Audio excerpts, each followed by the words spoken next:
આપણા દરેક લોકોના ઘરમાં રસોઈ બનાવીએ ને એ પહેલાં એકવાર વિચાર એવો જ આવે કે વસ્તુ સ્વાદમાં તો સારી બને પણ એકદમ હેલ્ધી એવી રહે.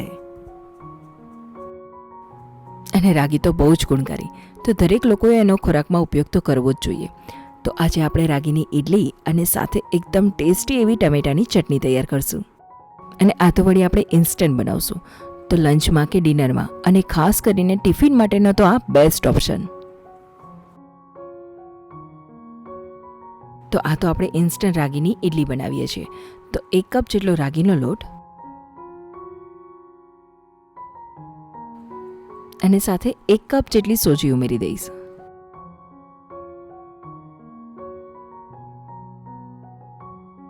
અને હવે તેમાં 1 કપ જેટલું દહીં, અને જો દહીંની જગ્યાએ છાશ હોય તો એ પણ ચાલે. તો આ દહીંની સાથે અડધો કપ જેટલું પાણી ઉમેરી દઈશ. આમ તો છાશ ઉમેરીને તો પણ ચાલે, પણ દહીંના મોઇશ્ચરના લીધે ઇડલી આપણી એકદમ સોફ્ટ એવી બનશે.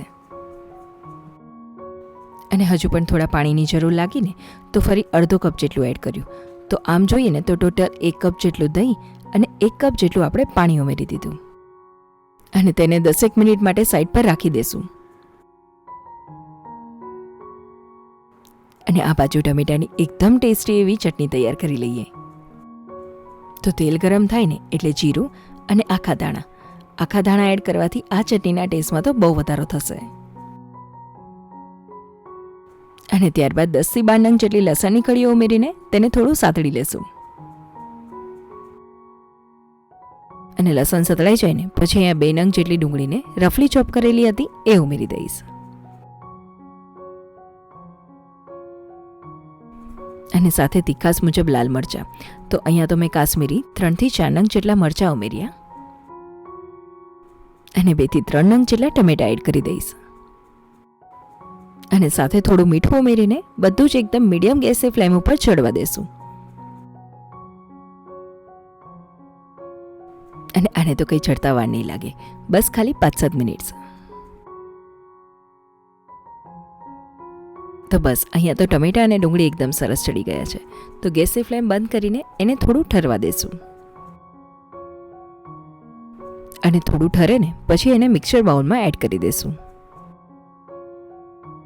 અને સાથે 2 થી 3 ચમચી જેટલું સૂકું ટોપરું, થોડી આંબલી, અને ચટણીનો બેઝ એકદમ થીક થાય ને એટલા માટે દાળિયા એડ કરી દઈશ. આ ચટણીમાં તો ખટાશ અને તીખાશ બેઉ છે, તો આ રીતે 2 ચમચી જેટલો ગોળ તો જરૂરથી એડ કરજો. અને બસ થોડું પાણી એડ કરીને તેને પીસી લઈએ. તો બસ આ ચટણી તો આપણી તૈયાર છે, પણ હવે થોડો વઘાર એડ કરી દઈએ જેથી કરી એકદમ વધારે ટેસ્ટી લાગે.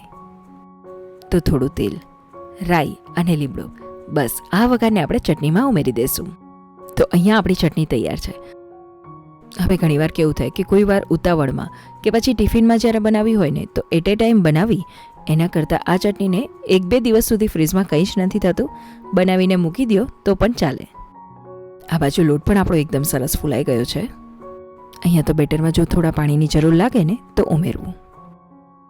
આ તો આપણે ઇન્સ્ટન્ટ રાગીની ઇડલી બનાવશું, પણ જો પલાળીને કરવી હોય ને તો 1 કપ જેટલી રાગી અને એની સામે 1/4 કપ જેટલી અડદની દાળ, અને એ બેવને પીસીને ઓવરનાઇટ પલાળી આ રીતે જ ઇડલી બનાવી શકાય.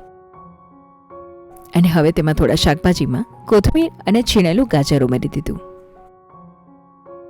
આમ તો રાગીમાં કેલ્શિયમ આયન તો છે, પણ આ રીતે થોડું શાકભાજી એડ કરીએ ને તો આપણો ખોરાક ફાઈબરથી ભરપૂર માત્રામાં બની જશે. તો બસ હવે તેમાં સ્વાદ મુજબ મીઠું, અને ઇડલીને એકદમ ટેસ્ટી કરવા એક વઘાર એડ કરી દઈએ. તો તેમાં રાઈ, થોડી હિંગ, લીમડાના પાન, સાથે થોડી ચણાની દાળ અને અડદની દાળ ઉમેરી દઈશ. બહુ વધારે નહીં, એકદમ થોડીક જ. અને હવે આ વઘારને આપણે ઇડલીના બેટરમાં એડ કરી દઈશું. અને બેટરને એકદમ સારી રીતે મિક્સ કરી તેમાં ઈનો ફ્રૂટ સોલ્ટ કે પછી સોડા ઉમેરી દઈશું. આટલા બેટર મુજબ બહુ વધારે નહીં, પણ અડધી ચમચીથી થોડા ઓછા. અને બસ એકદમ સરસ મિક્સ કરી દેશું. અને ઇડલીની ટ્રેમાં તેલ લગાવી દીધું હતું, તેમાં એડ કરી દઈશું.